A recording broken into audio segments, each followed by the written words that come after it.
Thinking veggies, eating fries. Well, that seems to be the latest trend and, well, the norm when it comes to the Gen Z. A recent market study has revealed that Gen Z are among the largest consumers of snacks. And, well, there's a significant gap between intent and action for healthy eating among those in the Gen Z. And, well, what's also interesting is that this market study says that Gen Z snack more when they're emotional, when they're depressed, when they're stressed. So, binging on snack seems to be their go-to thing.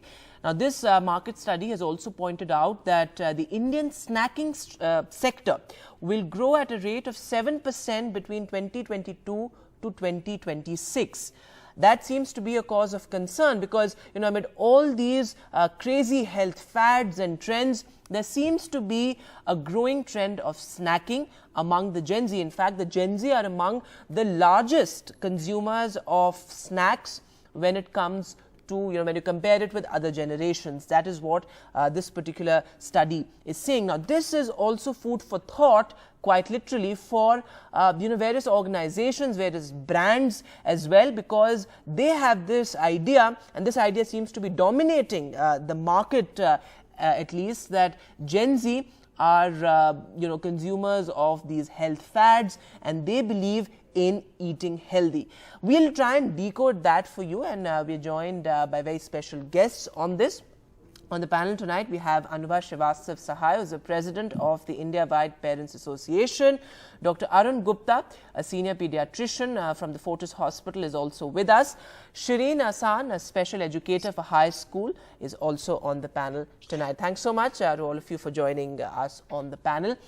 Going across to you first, Dr. Arun Gupta, there seems to be an interesting trend that the study has pointed towards, that there is a gap when it comes to intent and action for healthy eating among Gen Z. What I want to ask you is, why is snacking really the go-to thing for Gen Z? Whether they're emotional or stressed or depressed, why do they snack more when they're having these mood swings? Hi, good evening. I think the one positive thing about the study is that at least they acknowledge they have an intent for good fooding habits. Okay. Initially, like maybe 5 or 10 years back, there was a question about intent also. Now, I'm a pediatrician, I see a lot of kids there. Now, these pre-teen kids have a larger tendency because they snack basically because out of a kind of taste only. But when you talk about teens or maybe just beyond teenagers, now they have a tendency to keep awake till late night, maybe studying or doing something. And now this is the time when they have this kind of craving for the snacks. It is then, and believe me, 90% time they're not hungry. Either they are bored or they are maybe some stressed or they are just out of anything, just to distract themselves from any other thing. They kind of indulge in snacking.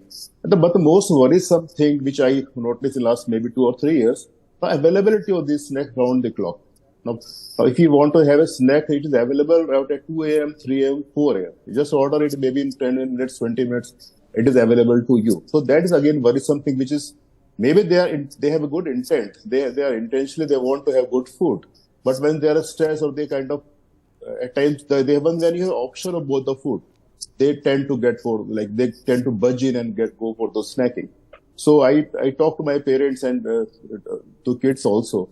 So what I see that there's a kind of struggle between parents and these teenagers throughout the year. And let's get Anubha on that. As a parent, Anubha, what do you have to say about this? Because this study has also pointed out that ready-to-eat options are preferred over ready-to-cook options, and snacking is something that Gen Z are among the largest consumers of. So how do you see it as a parent? There seems to be a constant conflict between parents and children.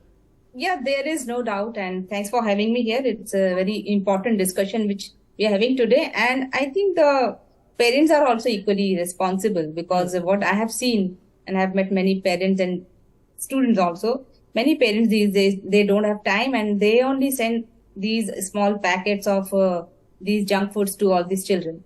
So I think at school level, if we will start some kind of meal program, if that will be started in school, compulsory meal program, then I think definitely these children will come out of this whole snacking thing.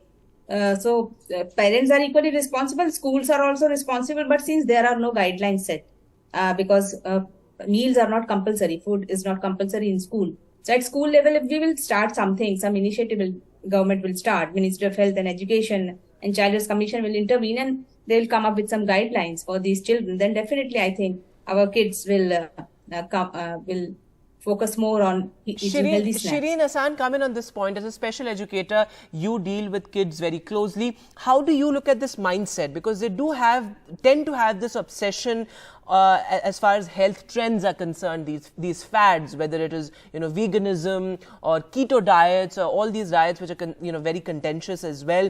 They've been controversial for various reasons, but there seems to be this obsession. But despite that, why do you think they still end up binging on snacks?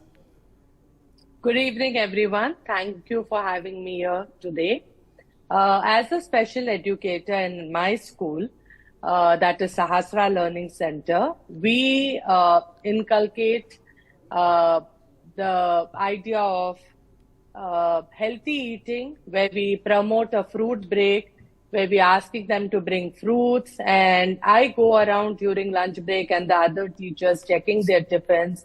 And they are not allowed to bring pasta, noodles, and other kind. But just so that they don't feel deprived, we give them one day in the week, that is a Friday, to bring noodles or, those kind of. But we promote more of healthy eating in the sense where they get rice, roti, and they are carrying a portion of vegetables. And right. I Of keep course, this is also something them. that is driven a lot by consumerism, given the fact that there's something almost addictive about these snacks that really attract the Gen Z. But Dr. Arun Gupta, one thing that the study has pointed out is that the tendency is to snackify the breakfast meal. So how important is that? Because many have pointed out that many doctors, and something that all our parents also tell us, that breakfast is the most important meal, and that has to be wholesome and healthy. Yeah, I think this is a very valid point over here. And say these snacks are, unfortunately, they are very high in salt and sugar and low quality of fat. And if you binge on these kind of snacks early in the morning, they are not good for your health, not only physical health as well as mental health as well. So unless if I'm talking about teenagers or maybe grown-up kids who are indulging some kind of workout early in the morning, they can have some extra snack where they can compensate the calorie loss. But the snack should be good in calories and proteins, not in fat or salt or sugar. But otherwise you have to inculcate a habit of good breakfast in the family, and everyone has to lead by the example. So every family should sit together.